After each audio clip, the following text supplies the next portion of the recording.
Crystal Institute, creating a realm of young scholars and talented aspirants to lead.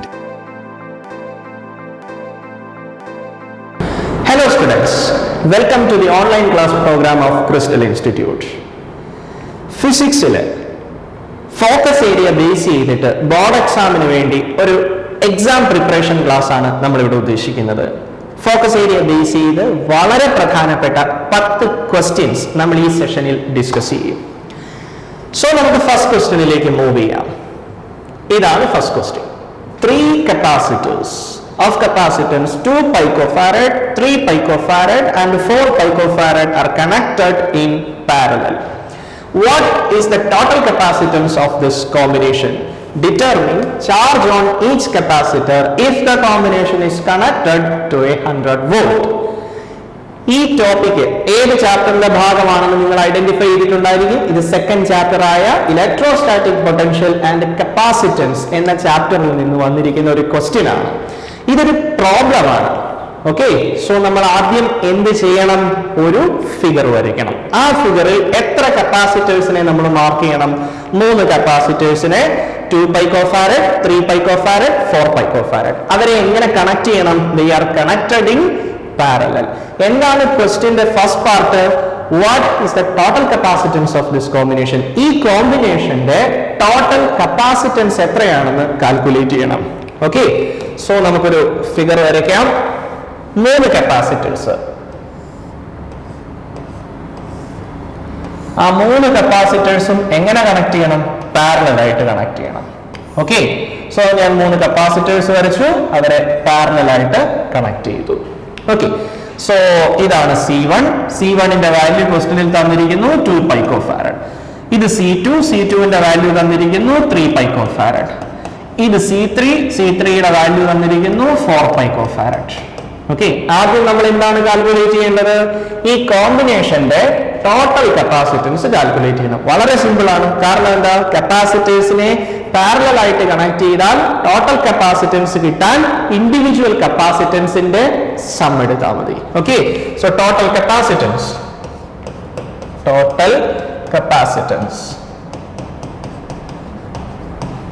C is equal to C1 plus C2 plus C3. That is equal to എത്രയാണ് C1? 2 picofarad. Okay, plus എത്രയാണ് C2? 3 picofarad.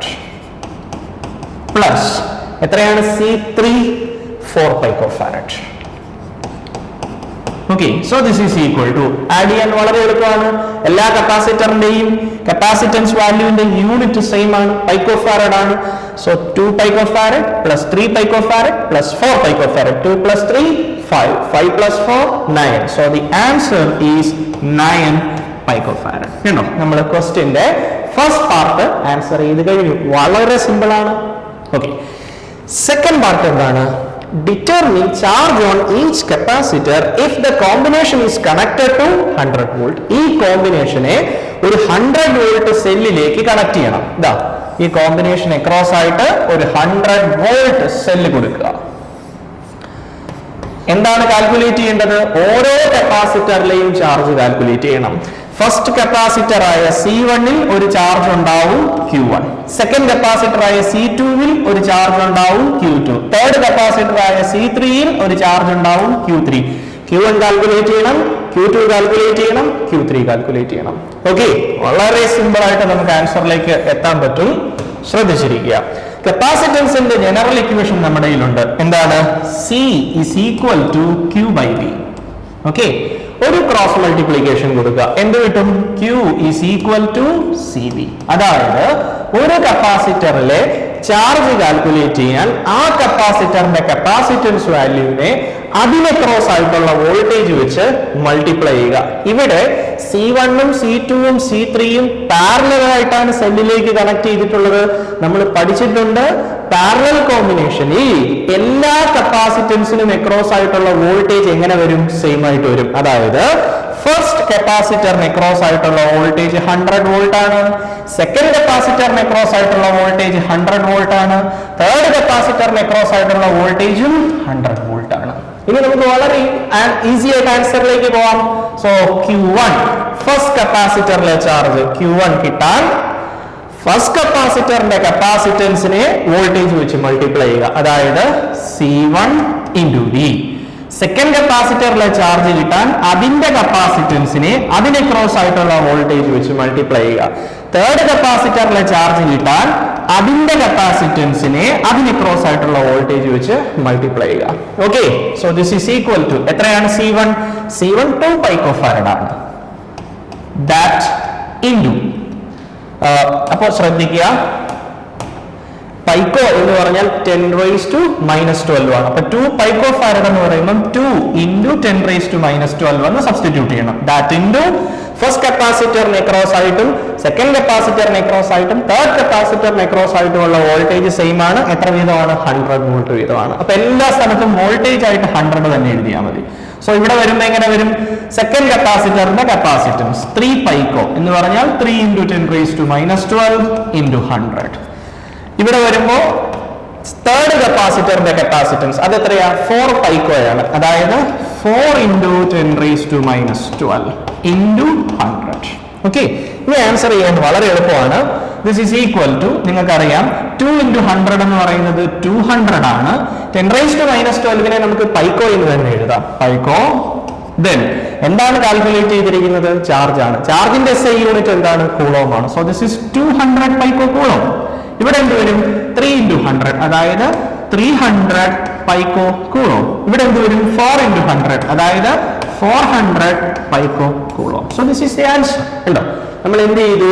First കപ്പാസിറ്ററിലെ charge കണ്ടെത്തി, second കപ്പാസിറ്ററിലെ charge കണ്ടെത്തി, third കപ്പാസിറ്ററിലെ charge കണ്ടെത്തി. Okay, so first question finished. So നമുക്ക് second ക്വസ്റ്റ്യനിലേക്ക് മൂവ് ചെയ്യാം.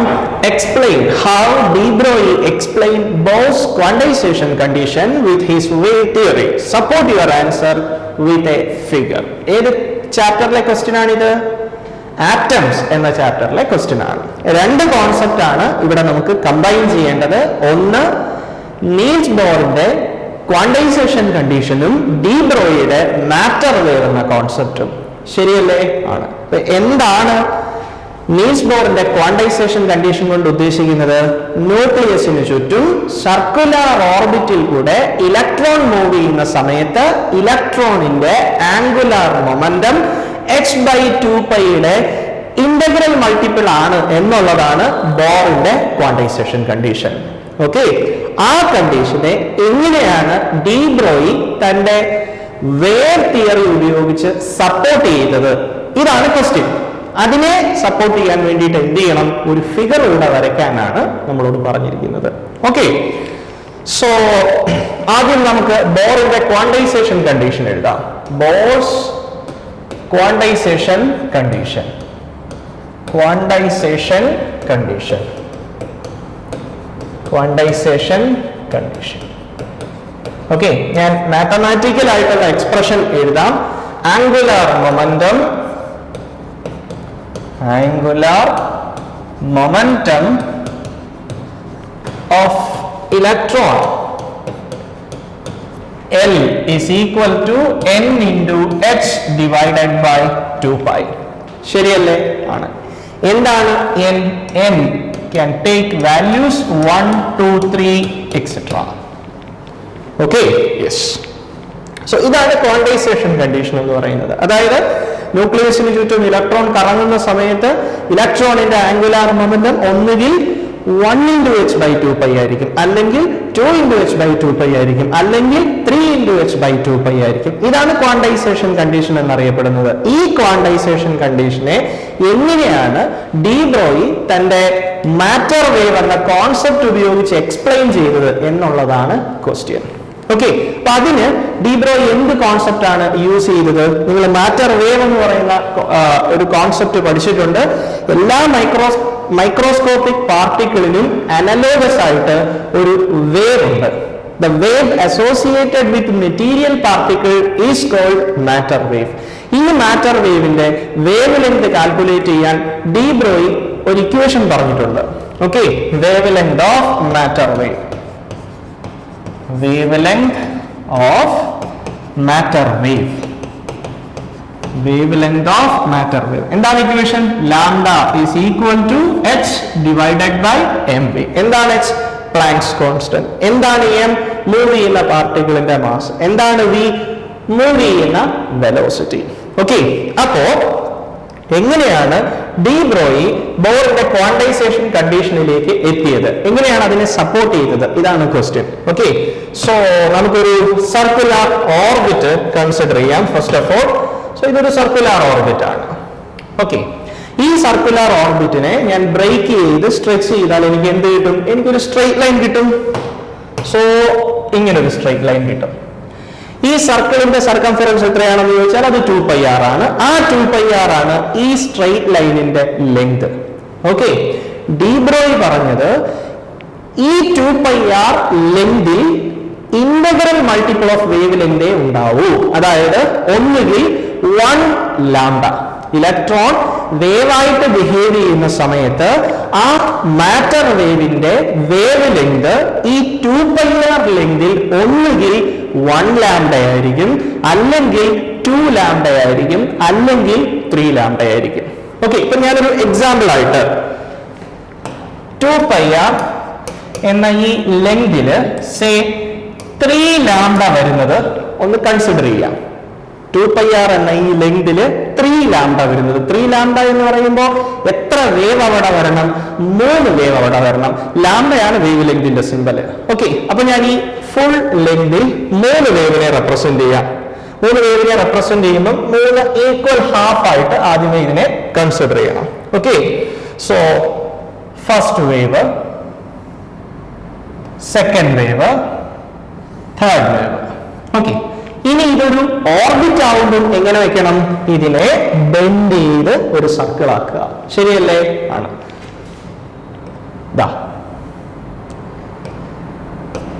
അപ്പോ ഈ 2πrൽ 3 ലാംഡയാണ് ഞാൻ മാർക്ക് ചെയ്യേണ്ടത്. ഓക്കെ, സോ ഫസ്റ്റ് വേവ് വരയ്ക്കാൻ പോവാ. ഫസ്റ്റ് വേവ് എന്ന് പറഞ്ഞാൽ ഇത്രയും പാർട്ട്. ആ സെഗ്മെന്റിനകത്ത് എന്ത് വേണം? ഒരു ക്രസ്റ്റും വേണം, ഒരു ട്രഫും വേണം. രണ്ടാമത്തെ സെഗ്മെന്റിലും ഒരു ക്രസ്റ്റും ട്രഫും, മൂന്നാമത്തെ സെക്കൻഡിലും ഒരു ക്രസ്റ്റും ട്രഫും. ഓക്കെ, സോ ഫസ്റ്റ് സെഗ്മെന്റില് ഒരു ക്രസ്റ്റ്, ഒരു ട്രഫ്. ഇതുപോലെ തന്നെ രണ്ടാമത്തെ സെഗ്മെന്റില് ഒരു ക്രസ്റ്റ്, ഒരു ട്രഫ്. മൂന്നാമത്തെ സെഗ്മെന്റിലും ഒരു ക്രസ്റ്റ്, ഒരു ട്രഫ്. ഓക്കെ, ഇങ്ങനെ വന്നാൽ മാത്രമേ സ്മൂത്ത് ആയിട്ടൊരു ജോയിനിങ് നടക്കൂ. ഇവിടെ നിന്ന് സ്റ്റാർട്ട് ചെയ്യുന്നത് എന്താണ്? ഒരു ക്രസ്റ്റ് ആണ്. അപ്പൊ ഈ പോയിന്റിൽ സ്മൂത്ത് ആയിട്ടുള്ള ഒരു ജോയിനിങ് നടക്കണമെങ്കിൽ ആ ക്രസ്റ്റ് സ്റ്റാർട്ട് ചെയ്യുന്ന സ്ഥലത്തേക്ക് വന്ന് മീറ്റ് ചെയ്യേണ്ടത് ഒരു ട്രഫ് ആയിരിക്കണം. ശരിയല്ലേ? വേണമെങ്കിൽ നമുക്ക് തിരിച്ച് സ്റ്റാൻഡിംഗ് വേവ് പാറ്റേൺ കിട്ടാൻ വേണ്ടിയിട്ട് ഇങ്ങനെയും കൺസിഡർ ചെയ്യാം. ഓക്കെ, സോ എനിവേ ഇതാണ് കണ്ടീഷൻ. 2πr ലെങ്കിൽ ഒന്നുകിൽ 1 ലാംഡ, അല്ലെങ്കിൽ 2 ലാംഡ, അല്ലെങ്കിൽ 3 ലാംഡ, ഇങ്ങനെ പോകും. ഓക്കെ, അപ്പൊ ജനറലി നമുക്ക് എങ്ങനെ എക്സ്പ്രസ് ചെയ്യാം? ഇങ്ങനെ എക്സ്പ്രസ് ചെയ്യാം. 2πr എന്ന ലെങ്തിൽ n ലാംഡയാണ് ജനറലി വരിക. എന്നിന്റെ വാല്യൂ ഏതൊക്കെ വരാം? n can take values 1, 2, 3, etc. Okay, so ഇതാണ് equation. 2πr is equal to n lambda. അപ്പൊ എന്താണ് ഡി ബ്രോയി പറഞ്ഞത്? The circumference of the orbit, ഓർബിറ്റിന്റെ സർക്കംഫറൻസ് ആണ് 2πr. ആ 2πr എന്ന സർക്കംഫറൻസിൽ എത്ര വേവ് ലെങ്ത് ഉണ്ടായിരിക്കും? ഇന്റഗ്രൽ മൾട്ടിപ്പിൾ ഓഫ് ലാംഡയാണ് വരിക. സോ ഡി ബ്രോയുടെ കോൺസെപ്റ്റ് എനിക്ക് ഇങ്ങനെ എക്സ്പ്രസ് ചെയ്യാം. The circumference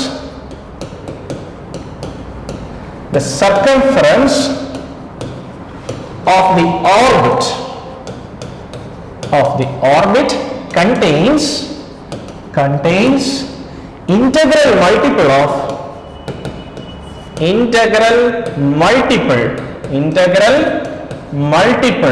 of wavelengths. ഓക്കെ, അതായത് 2πr എന്ന ലെങ്തിൽ n ലാംഡ ആയിരിക്കും ഉണ്ടാവുക.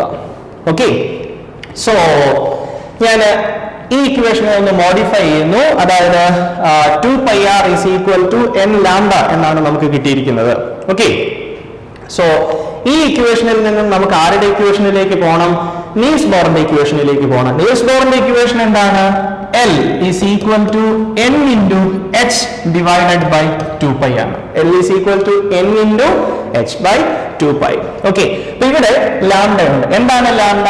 ലാംഡ മാറ്റർ വേവിന്റെ വേവ് ലെങ്ത് ആണ്. ലാംഡ കാൽക്കുലേറ്റ് ചെയ്യാനുള്ള ഇക്വേഷൻ നമ്മുടെ കയ്യിലുണ്ട്. എന്താണ്? h divided by mv. അപ്പൊ ഞാൻ ദാ ഈ ലാംഡയുടെ സ്ഥാനത്തേക്ക് h ബൈ mv എന്ന് സബ്സ്റ്റിറ്റ്യൂട്ട് ചെയ്യുന്നു. So I get 2 pi r is equal to n into h divided by mv. Okay, lambda is equal to h by mv. ഇനി ഒരു ചെറിയ റീഅറേഞ്ച്മെന്റ് നടത്തുന്നു. 2 pi ഞാൻ റൈറ്റ് സൈഡിലേക്ക് മൂവ് ചെയ്യും, mv ലെഫ്റ്റ് സൈഡിലേക്ക് മൂവ് ചെയ്യും. So what I get is mvr is equal to n into h divided by 2 pi. എന്താണ് mvr? m into v എന്ന് പറയുന്നത് ലീനിയർ മൊമെന്റം ആണ്. ലീനിയർ മൊമെന്റത്തെ റേഡിയസ് വെച്ച് മൾട്ടിപ്ലൈ ചെയ്താൽ ആംഗുലാർ മൊമെന്റം കിട്ടും. So l is equal to n into h by 2 pi. കണ്ടോ, matter wave എന്ന D ബ്രോയിയുടെ കോൺസെപ്റ്റിൽ നിന്നും സ്റ്റാർട്ട് ചെയ്ത് നമ്മൾ നീൽസ് ബോറിന്റെ ക്വാണ്ടൈസേഷൻ പ്രിൻസിപ്പിളിലേക്ക് എത്തി. സോ ഇങ്ങനെയാണ് ഡി ബ്രോയി തന്റെ മാറ്റർ വേവ് എന്ന കോൺസെപ്റ്റ് ഉപയോഗിച്ച് നീൽസ് ബോർ പറഞ്ഞ ക്വാണ്ടൈസേഷൻ കണ്ടീഷൻ, അതായത് angular momentum of the orbiting electron is always an integral multiple of h by 2 pi എന്ന ക്വാണ്ടൈസേഷൻ കണ്ടീഷനെ സപ്പോർട്ട് ചെയ്തത്. Okay, so third question, what is half life of a radioactive sample? Question ഒരു part കൂടി ഉണ്ട്. Tritium has a half life of 12.5 years. What fraction of sample of pure tritium will remain undecayed after 50 years? ഇതാണ് question. ഏത് chapter ആണിത്? Half life എന്നത് radio active ന്യൂക്ലിയസുമായിട്ട് ബന്ധപ്പെട്ട ഒരു concept ആണ്. അപ്പൊ അത് ന്യൂക്ലിയൈ എന്ന ചാപ്റ്ററിൽ നിന്നും വരുന്ന ക്വസ്റ്റ്യൻ ആണിത്. വളരെ സിമ്പിൾ ആയിട്ടുള്ള ക്വസ്റ്റ്യൻ ആണ്. First part, what is half life of A radioactive sample? നമുക്കറിയാം ഹാഫ് ലൈഫ് പീരീഡ് കൊണ്ട് ഉദ്ദേശിക്കുന്നത് ഒരു റേഡിയോ ആക്റ്റീവ് സാമ്പിൾ ഇപ്പോ എത്ര എമൗണ്ട് ഉണ്ടോ ഡിസിന്റഗ്രേറ്റ് ചെയ്ത് ഡീകേ ചെയ്ത് അതിന്റെ നേർ പകുതിയാവാൻ എടുക്കുന്ന സമയത്തെയാണ് നമ്മൾ ഹാഫ് ലൈഫ് എന്ന് പറയുന്നത്, അല്ലെ? The time taken by a radioactive sample to disintegrate to half of the initial amount is called half life. Okay, അപ്പൊ ഞാനത് എഴുതാം. ഹാഫ് ലൈഫിന്റെ definition, half life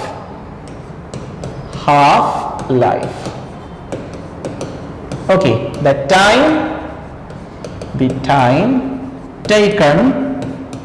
by a radioactive sample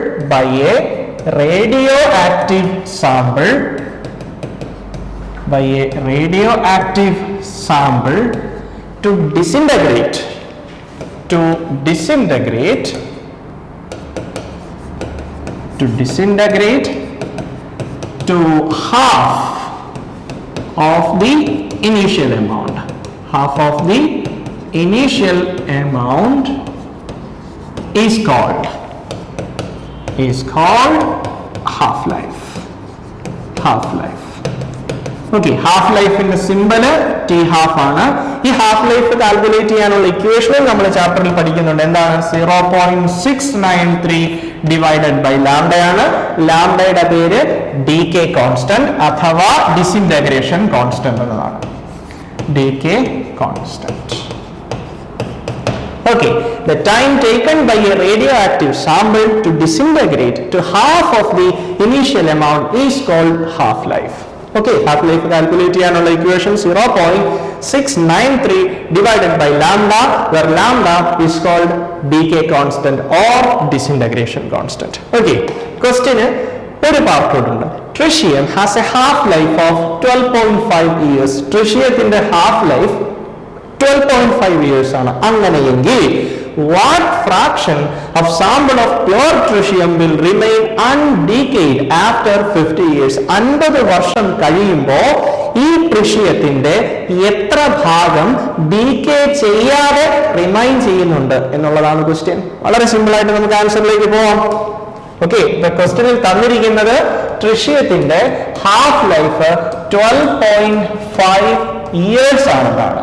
okay, ചോദ്യം 50 വർഷം കഴിയുമ്പോ, സോ 50 ഇയേഴ്സ് കഴിയുമ്പോ ട്രിഷ്യത്തിന്റെ എത്ര part decay ചെയ്യാതെ അവിടെ ഉണ്ടാവും? ഇതാണ് ക്വസ്റ്റ്യൻ. ഓക്കെ, അപ്പൊ ഞാൻ അസ്യൂം ചെയ്യുന്നു തുടക്കത്തിൽ, അതായത് ഇപ്പോൾ അവിടെയുള്ള ട്രിഷ്യത്തിന്റെ എമൗണ്ട് n0 ആണ്. N0 ആണ് ഒറിജിനൽ എമൗണ്ട്. ഓക്കെ, 50 years എന്ന് പറയുമ്പോൾ എത്ര ഹാഫ് ലൈഫ് കഴിയുന്നു എന്ന് നോക്കുക. നിങ്ങൾക്കറിയാം 50 എന്ന് പറയുന്നത് 12.5 പ്ലസ് 12.5 പ്ലസ് 12.5 പ്ലസ് 12.5 ആണ്. ശരിയല്ലേ? 12.5 പ്ലസ് 12.5 25 ആണ്. ഓക്കെ, പ്ലസ് 12.5 പ്ലസ് 12.5 എന്ന് പറഞ്ഞാൽ അത് 50 ആണ്. അതായത് 50 വർഷത്തിനകത്ത് 4 ഹാഫ് ലൈഫ് ആണുള്ളത്. ഓക്കെ, നമുക്ക് നോക്കാം. ആദ്യത്തെ ഹാഫ് ലൈഫ് കഴിയുമ്പോൾ, ആദ്യത്തെ 12.5 ഇയേഴ്സ് കഴിയുമ്പോൾ N0 എന്ന എമൗണ്ടിന്റെ നേർപകുതിയായി മാറും. അതിനെയാണല്ലോ ഹാഫ് ലൈഫ് എന്ന് പറയുന്നത്. ഇപ്പോൾ ഉള്ളതിന്റെ തന്നെ പകുതിയാവും. അതായത് ആദ്യത്തെ 12.5 വർഷം കഴിയുമ്പോൾ അവിടെയുള്ള എമൗണ്ട് N0/2 ആയിരിക്കും. ദെൻ അടുത്ത 12.5 ഇയേഴ്സ് കഴിയുമ്പോൾ എന്ത് പറ്റും? എമൗണ്ട് ഇപ്പോൾ ഉള്ളതിന്റെ നേർപകുതിയാവും. അതായത് N0/2ന്റെ പകുതി. അതെത്രയാ? N0/4. ഓക്കെ, അടുത്ത 12.5 ഇയേഴ്സ് കഴിയുമ്പോൾ എമൗണ്ട് എത്രയാവും? ഇപ്പോൾ ഉള്ള N0/4ന്റെ പകുതി. അതായത് N0/4ന്റെ പകുതി N0/8. ഓക്കെ, വീണ്ടും ഒരു 12.5 ഇയേഴ്സ് കൂടെ കഴിയുമ്പോൾ എമൗണ്ട് എത്ര വരും? N0/8ന്റെ പകുതി. അപ്പൊ അത് എത്രയായി? N0/60. ഓക്കെ, സ്റ്റാർട്ട് ചെയ്തപ്പോൾ N0 ആണ്. ഒരു ഹാഫ് ലൈഫ് കഴിഞ്ഞപ്പോൾ അതിന്റെ പകുതി, N0യുടെ പകുതി, അതാണ് N0/2. ഒരു ഹാഫ് ലൈഫ് കൂടെ കഴിയുമ്പോൾ N0/2ന്റെ പകുതി, അതായത് N0/4. ഒരു ഹാഫ് ലൈഫ് കൂടെ കഴിഞ്ഞപ്പോൾ N0/4ന്റെ പകുതി, അതായത് N0/8. ഒരു ഹാഫ് കൂടെ കഴിഞ്ഞപ്പോൾ N0/8ന്റെ ഹാഫ്, അതായത് N0/60. ഓക്കെ, അതായത് ഇപ്പോൾ ഉള്ള എമൗണ്ട് ആദ്യം ഉണ്ടായിരുന്ന എമൗണ്ടിന്റെ എത്രയാണ്? 1/16 ആണ്. അപ്പൊ ക്വസ്റ്റ്യനിൽ എന്താണ് ചോദിച്ചിരിക്കുന്നത്? What fraction of sample of pure tritium will remain undecayed after 50 years? 50 വർഷം കഴിയുമ്പോൾ എത്ര എമൗണ്ട് ഡീക്കേ ചെയ്യാതെ അവിടെ ഉണ്ടാവും എന്നുള്ളതാണ് ക്വസ്റ്റ്യൻ. ഇപ്പൊ നമ്മൾ സ്റ്റാർട്ട് ചെയ്തത് N0 ആണ് ഇപ്പോൾ ഉള്ള റേഡിയോ ആക്റ്റീവ് ന്യൂക്ലിയസിന്റെ എണ്ണം. ഓക്കെ, ആദ്യത്തെ ഹാഫ് ലൈഫ് കഴിയുമ്പോൾ അത് N0/2 ആവും. ഒരു ഹാഫ് ലൈഫ് കൂടെ കഴിയുമ്പോൾ അത് N0/4 ആവും. ഒരു ഹാഫ് ലൈഫ് കൂടെ കഴിയുമ്പോൾ N0/8 ആവും. ഒരു ഹാഫ് ലൈഫ് കൂടെ കഴിയുമ്പോൾ N0/16 ആവും. അങ്ങനെ 12.5 ഇയേഴ്സ് കഴിഞ്ഞപ്പോൾ എത്രയായി? 50 വർഷമായി. സോ 50 വർഷം കഴിയുമ്പോൾ ആദ്യം ഉണ്ടായിരുന്ന N0യുടെ എത്ര ടൈംസ് ആണുള്ളത്? 1/16 ടൈംസ് ആണ്. സോ നമ്മുടെ ആൻസർ 50 വർഷം കഴിയുമ്പോൾ 1/16 ഓഫ് ഇനീഷ്യൽ എമൗണ്ട് ആയിരിക്കും ഉണ്ടാവുക. ആദ്യം ഉണ്ടായിരുന്ന എമൗണ്ടിന്റെ 1/16 ടൈംസ് ആയിരിക്കും ഇപ്പോ അവിടെയുള്ള റേഡിയോ ആക്റ്റീവ് സാമ്പിള് അവശേഷിക്കുന്നത്. ഓക്കെ, ഡിയർ സ്റ്റുഡൻസ്, ഞാൻ Jaslin Roy, head of academics, crystal institute. 2012 മുതൽ മെഡിക്കൽ എഞ്ചിനീയറിംഗ് എൻട്രൻസ് കോച്ചിംഗ് രംഗത്ത് പ്രവർത്തിക്കുന്ന സ്ഥാപനമാണ് ക്രിസ്റ്റൽ ഇൻസ്റ്റിറ്റ്യൂട്ട്. ഈ വർഷം മെഡിക്കൽ എഞ്ചിനീയറിംഗ് എൻട്രൻസ് എഴുതുന്ന വിദ്യാർത്ഥികൾക്ക് വേണ്ടി ക്രിസ്റ്റൽ ഇൻസ്റ്റിറ്റ്യൂട്ട് ഒരുക്കുന്ന ഓൺലൈൻ ഓഫ്ലൈൻ ക്രാഷ് കോഴ്സിലേക്കുള്ള അഡ്മിഷൻ തുടരുന്നു. കൂടുതൽ വിവരങ്ങൾക്കായി താഴെ കാണുന്ന നമ്പറിൽ ബന്ധപ്പെടുക. So next question, write the truth table of the given circuit. ഇവിടെ ഒരു സർക്യൂട്ട് തന്നിട്ടുണ്ട്. ആ സർക്യൂട്ടിന്റെ ട്രൂത്ത് ടേബിൾ എഴുതാനാണ് ക്വസ്റ്റ്യൻ. ഓക്കെ, ഞാൻ ഈ സർക്യൂട്ട് ഒന്നുകൂടെ വരയ്ക്കാം. സർക്യൂട്ട് ഇങ്ങനെയാണ്. 2 ഇൻപുട്ട് ആണ് സർക്യൂട്ടിനുള്ളത്, എയും ബിയും. Okay, A and B. ആദ്യത്തെ ഗേറ്റ് ഒരു നോർ ഗേറ്റ് ആണ്. ഇങ്ങനെ ഒരു നോർ ഗേറ്റ് ആണ്. ഓക്കെ, ആ നോർ ഗേറ്റിന്റെ എൻഡിൽ എന്ത് അറ്റാച്ച് ചെയ്തിട്ടുണ്ട്? ഒരു നോട്ട് ഗേറ്റ് കൂടെ അറ്റാച്ച് ചെയ്തിട്ടുണ്ട്. എന്നിട്ട് ആ നോട്ട് ഗേറ്റിൽ നിന്നാണ് നമ്മൾ ഫൈനൽ ഔട്ട്പുട്ടായ y എടുക്കുന്നത്. ഓക്കെ, ഈ ഒരു ലോജിക് ഗേറ്റിന്റെ ഔട്ട്പുട്ട് എന്തായിരിക്കും അത് അറിഞ്ഞാൽ നമുക്ക് ട്രൂത്ത് ടേബിൾ എഴുതാം. ഓക്കെ, ഇപ്പൊ ട്രൂത്ത് ടേബിൾ എന്ന് പറയുന്നത് എന്താണ്? 2 ഇൻപുട്ടും ഔട്ട്പുട്ടും കൂടെ ചേർത്ത് വരുന്ന ടേബിൾ ആണ് ട്രൂത്ത് ടേബിൾ. അപ്പൊ ആ ട്രൂത്ത് ടേബിളിൽ എ എന്ന ഇൻപുട്ട് വേണം, ബി എന്ന ഇൻപുട്ട് വേണം, y എന്ന ഔട്ട്പുട്ട് വേണം. ശരിയല്ലേ? 2 ഇൻപുട്ട് ആണുള്ളത്. ഡിജിറ്റൽ സർക്യൂട്ട് ആണ്. ഡിജിറ്റൽ സർക്യൂട്ടിൽ വരുന്ന ഇൻപുട്സ് ഒന്നുകിൽ 1 ആയിരിക്കും അല്ലെങ്കിൽ 0 ആയിരിക്കും. അപ്പൊ 0യുടെയും 1ന്റെയും എത്ര കോമ്പിനേഷൻ നമുക്ക് കൊടുക്കാം? നിങ്ങൾ പഠിച്ചിട്ടുണ്ട് 4 കോമ്പിനേഷനെ കൊടുക്കാൻ പറ്റും. ഓക്കെ, അപ്പൊ എയും ബിയും 0 ആവാം, A0 B1 ആവാം, A1 B0 ആവാം, എയും ബിയും 1 ആവാം. ഇങ്ങനെ 4 കോമ്പിനേഷൻ മാത്രമാണ് പെർമിറ്റഡ് ആയിട്ടുള്ളത്. കറസ്പോണ്ടിങ് ആയിട്ടുള്ള ഔട്ട്പുട്ട് എഴുതുക എന്നുള്ളതാണ് നമ്മുടെ purpose. Okay, so first gate എന്ത് ഗേറ്റ് ആണ്? ഫസ്റ്റ് ഗേറ്റ് ഒരു നോർ ഗേറ്റ് ആണ്. നിങ്ങൾക്കറിയാം നോർ ഗേറ്റ് എന്ന് പറഞ്ഞാൽ ഓർ ഗേറ്റും നോട്ട് ഗേറ്റും കൂടെ ചേരുന്നതാണ് നോർ ഗേറ്റ്. ആ നോർ ഗേറ്റിന്റെ എൻഡിലായിട്ട് വീണ്ടും എന്തുണ്ട്? ഒരു നോട്ട് ഗേറ്റ് ഉണ്ട്. ഓക്കെ, അപ്പൊ എന്തായിരിക്കും ഔട്ട്പുട്ട് എന്ന് പറയുന്നത്? ആലോചിച്ച് നോക്കുക. ഓർ ഗേറ്റിന്റെ ഔട്ട്പുട്ടിനെ നോട്ട് ചെയ്യുമ്പോഴാണ് അത് നോർ ഗേറ്റ് ആവുന്നത്. വീണ്ടും ഒന്നുകൂടെ നോട്ട് ചെയ്തു. ഇപ്പൊ ഒരു എക്സാമ്പിൾ ഞാൻ പറയാം. ഓർ ഗേറ്റിന്റെ ഔട്ട്പുട്ട് 1 ആണെന്നിരിക്കട്ടെ. അതിനെ ഒരു തവണ നോട്ട് ചെയ്താൽ അത് എത്രയാവും? 0 ആവും. ഒന്നുകൂടെ നോട്ട് ചെയ്താൽ അത് എത്രയാവും? 1 ആവും. കണ്ടോ? അപ്പൊ ഓർ ഗേറ്റിന്റെ ഔട്ട്പുട്ട് എന്താണോ അത് തന്നെയാണ് ഫൈനൽ ഔട്ട്പുട്ട് ആയിട്ട് വരുന്നത്. അതുകൊണ്ട് 2 നോട്ടുകൾ വരുന്ന സമയത്ത് ആദ്യത്തെ നോട്ട് എന്ത് ഫംഗ്ഷൻ ചെയ്തോ അതിനെ ക്യാൻസൽ ചെയ്യുന്ന ഫംഗ്ഷൻ ആയിരിക്കും രണ്ടാമത്തെ നോട്ട് ചെയ്യുന്നത്. ഓക്കെ, അതുകൊണ്ട് ഇവർ രണ്ടുപേരും കൂടെ ക്യാൻസൽ ചെയ്തു പോയാൽ പിന്നെ ഈ ഡിജിറ്റൽ സർക്യൂട്ടിന്റെ ഫൈനൽ ഔട്ട്പുട്ട് എന്ന് പറയുന്നത് ആരുടെ തന്നെ ഔട്ട്പുട്ടാ? ഓർ ഗേറ്റിന്റെ തന്നെ ഔട്ട്പുട്ടാ. ഓർ ഗേറ്റിന്റെ ഔട്ട്പുട്ട് എഴുതാൻ വളരെ സിമ്പിൾ ആണ്. എങ്ങനെയാണ്? 2 ഇൻപുട്ടിൽ ഏതെങ്കിലും ഒരു ഇൻപുട്ട് 1 വരുന്ന സമയത്ത് ഔട്ട്പുട്ട് 1 ആവും. അതാണ് ഓർ ഗേറ്റിന്റെ പ്രത്യേകത. എ ഓർ ബി 1 ആവുമ്പോൾ ഔട്ട്പുട്ട് 1 ആവുന്നത് കൊണ്ടാണ് ആ ഗേറ്റിനെ നമ്മൾ ഓർ ഗേറ്റ് എന്ന് പറയുന്നത്. ശരിയല്ലേ? അപ്പോ ആദ്യത്തെ കേസിൽ 2 ഇൻപുട്ടും 0 ആണ്, അതുകൊണ്ട് ഔട്ട്പുട്ട് 0 ആണ്. രണ്ടാമത്തെ കേസിൽ എ 0 ആണ്, പക്ഷെ ബി 1 ആണ്. എയോ ബിയോ 1 ആയാൽ ഔട്ട്പുട്ട് 1 ആവും. തേർഡ് കേസിൽ എ 1 ആണ്, ബി 0 ആണ്. അപ്പൊ ഒരു ഇൻപുട്ട് 1 ആയതുകൊണ്ട് ഔട്ട്പുട്ട് 1 ആയിരിക്കും. ഫോർത്ത് കേസിൽ 2 ഇൻപുട്ടും 1 ആണ്. 2 ഇൻപുട്ടും 1 ആയതുകൊണ്ട് ഡെഫിനറ്റ് ആയിട്ടും ഔട്ട്പുട്ട് 1 ആയിരിക്കും. So this will B the truth table. 0 0 0 0 1 1 1 0 1 1 1 1. Very simple, right? Yes. So next ക്വസ്റ്റ്യനിലേക്ക് മൂവ് ചെയ്യാം.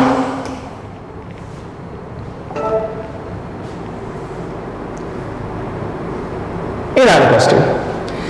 A device to store electric charge is called. Electric ചാർജിനെ സ്റ്റോർ ചെയ്യാൻ ഉപയോഗിക്കുന്ന ഡിവൈസിന്റെ പേരെന്താണ്? അടുത്ത question. What is meant by energy density of a capacitor? ഈ questions വളരെ കണക്റ്റഡ് ആണ് അല്ലേ? ഒരു ഡിവൈസ് ചാർജിനെ സ്റ്റോർ ചെയ്യാൻ ഉപയോഗിക്കുന്ന ഡിവൈസിന്റെ പേരെന്താണെന്ന് ചോദിച്ചാൽ ആൻസർ വളരെ സിമ്പിൾ ആണ്. അതെന്താണ്? കപ്പാസിറ്റർ ആണ്. അപ്പൊ ഫസ്റ്റ് പാർട്ടിന്റെ ആൻസർ കപ്പാസിറ്റർ ആണ്. What is meant by energy density of a capacitor? ഇതാണ് ക്വസ്റ്റ്യന്റെ സെക്കൻഡ് പാർട്ട്. അടുത്ത പാർട്ട്.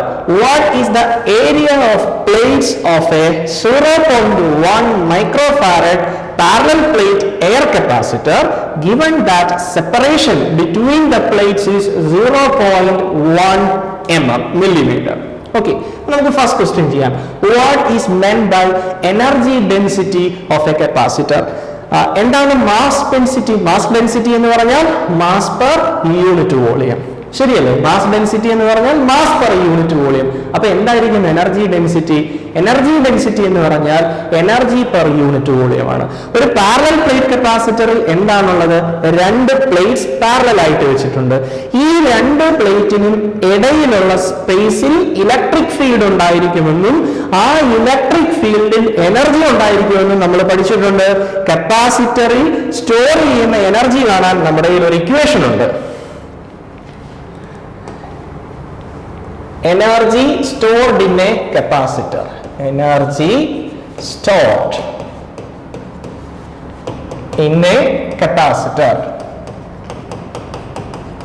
എന്താണ് എനർജിയുടെ ഇക്വേഷൻ? ഒന്നുകിൽ ഹാഫ് CV² അല്ലെങ്കിൽ Q² ഡിവൈഡഡ് ബൈ 2C. ഇതാണ് സെക്കൻഡ് ചാപ്റ്ററിൽ നമ്മൾ ഡിറൈവ് ചെയ്തു പോകുന്ന ഇക്വേഷൻ. ശരിയല്ലേ? ആണ്. ഇത് കപ്പാസിറ്ററിന്റെ 2 പ്ലേറ്റിനും ഇടയിലുള്ള സ്പേസിൽ നിറഞ്ഞിരിക്കുന്ന എനർജിയാണ് ഹാഫ് CV² അല്ലെങ്കിൽ Q² ബൈ 2C എന്ന് പറയുന്നത്. ഓക്കെ, അപ്പോ ആ 2 പാരലൽ പ്ലേറ്റിനും ഇടയിൽ എത്ര സ്പേസ് ഉണ്ടോ ആ ഫുൾ സ്പേസിലാണ് ഈ ഇലക്ട്രോസ്റ്റാറ്റിക് പൊട്ടൻഷ്യൽ എനർജി സ്റ്റോർ ചെയ്തിരിക്കുന്നത്. അപ്പോ എനർജി ഡെൻസിറ്റി എന്താണെന്ന് ചോദിച്ചാൽ energy stored per unit volume, അതാണ് എനർജി ഡെൻസിറ്റി എന്ന് പറയുന്നത്. Okay, so I can write the energy stored in unit volume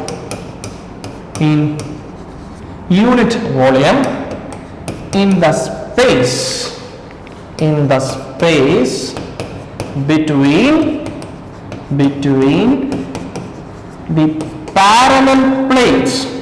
between the parallel plates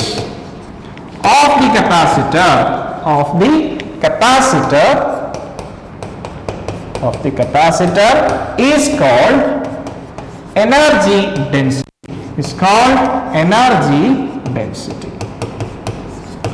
Okay, the energy stored in unit volume in the space between the parallel plates of the capacitor is called energy density. കപ്പാസിറ്ററിന്റെ രണ്ട് parallel പ്ലേറ്റിനും ഇടയിലുള്ള സ്പേസിൽ unit വോളിയത്തിൽ store ചെയ്യുന്ന എനർജിയെ പറയുന്ന പേരാണ് energy density. ആ എനർജി ഡെൻസിറ്റിക്ക് ഒരു എക്സ്പ്രഷൻ ഉണ്ട്, അത് നിങ്ങൾ പഠിച്ചിട്ടുണ്ടായിരിക്കും.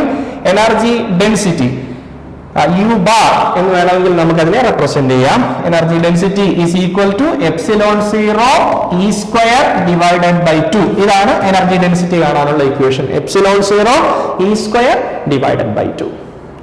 ഓക്കെ, ആ ക്വസ്റ്റിന് ഒരു പാർട്ട് കൂടെ ഉണ്ട്. What is the area of plates of a 0.1 microfarad parallel plate air capacitor given that separation between the plates is 0.1 mm. ഇപ്പോൾ ക്വസ്റ്റ്യനിൽ രണ്ട് ഡേറ്റയാണ് തന്നിരിക്കുന്നത്. കപ്പാസിറ്ററിന്റെ കപ്പാസിറ്റൻസ് വാല്യൂ ക്വസ്റ്റ്യനിൽ തന്നിട്ടുണ്ട് 0.1 മൈക്രോഫാരഡ് ആണ്. അതുപോലെ രണ്ട് പ്ലേറ്റിനും ഇടയിലുള്ള സെപ്പറേഷനും തന്നിട്ടുണ്ട്. എത്രയാണ്? 0.1 mm ആണ്. എന്താണ് കാൽക്കുലേറ്റ് ചെയ്യേണ്ടത്? ആ കപ്പാസിറ്ററിന്റെ what is the area of plates, രണ്ട് പാരലൽ പ്ലേറ്റിന്റെയും ഏരിയയാണ് കാൽക്കുലേറ്റ് ചെയ്യേണ്ടത്. ഓക്കെ, എന്ത് ഇക്വേഷൻ നമ്മൾ യൂസ് ചെയ്യും? നമ്മുടെ ഈ പാരലൽ പ്ലേറ്റ് കപ്പാസിറ്ററിന്റെ കപ്പാസിറ്റൻസ് കാണാനുള്ള ഇക്വേഷൻ ഉണ്ട്. C is equal to epsilon 0 epsilon r a by d. ഇതാണ് ഇക്വേഷൻ അല്ലേ? C is equal to epsilon 0 epsilon r a by d. Epsilon 0യുടെ വാല്യൂ നിങ്ങൾക്ക് അറിയാം. Epsilon 0 is equal to 8.85 into 10 raised to minus 12 ആണ്. Epsilon r എന്താണ്? രണ്ട് പ്ലേറ്റിനും ഇടയിലുള്ള dielectric constant ആണ് എപ്സിലോൺ r. ക്വസ്റ്റ്യനിൽ പ്രത്യേകം പറഞ്ഞിട്ടുണ്ട് കപ്പാസിറ്ററിന്റെ രണ്ട് പ്ലേറ്റിനും ഇടയിലുള്ള മീഡിയം എന്താണ്? എയർ ആണ്. എയറിന്റെ ഡൈഇലക്ട്രിക് കോൺസ്റ്റന്റ് എത്രയാണ്? 1 ആണ്. ഓക്കെ, ദെൻ രണ്ട് പ്ലേറ്റിനും ഇടയിലുള്ള സെപ്പറേഷൻ ആണ് d. ആ സെപ്പറേഷൻ ക്വസ്റ്റ്യനിൽ തന്നിരിക്കുന്നു. എത്രയാണ്? 0.1 mm. സോ 0.1 മില്ലിമീറ്റർ ആണ്. അതിനെ മീറ്റർ ആക്കണം. എന്ത് ചെയ്യണം? 10 raised to minus 3 വെച്ച് മൾട്ടിപ്ലൈ ചെയ്യുക. So it is in metre. Then കപ്പാസിറ്ററിന്റെ കപ്പാസിറ്റൻസ് വാല്യൂ ക്വസ്റ്റ്യനിൽ തന്നിട്ടുണ്ട്. എത്രയാണ് കപ്പാസിറ്റൻസ്? 0.1 മൈക്രോ ഫാരഡ് ആണ്.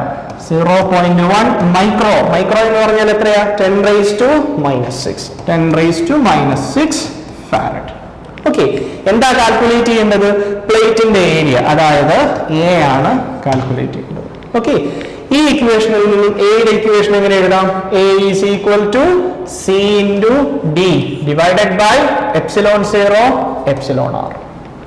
Okay, so this is equal to C എത്രയാണ്? 0.1 into 10 raised to minus 6 into D എത്രയാണ്?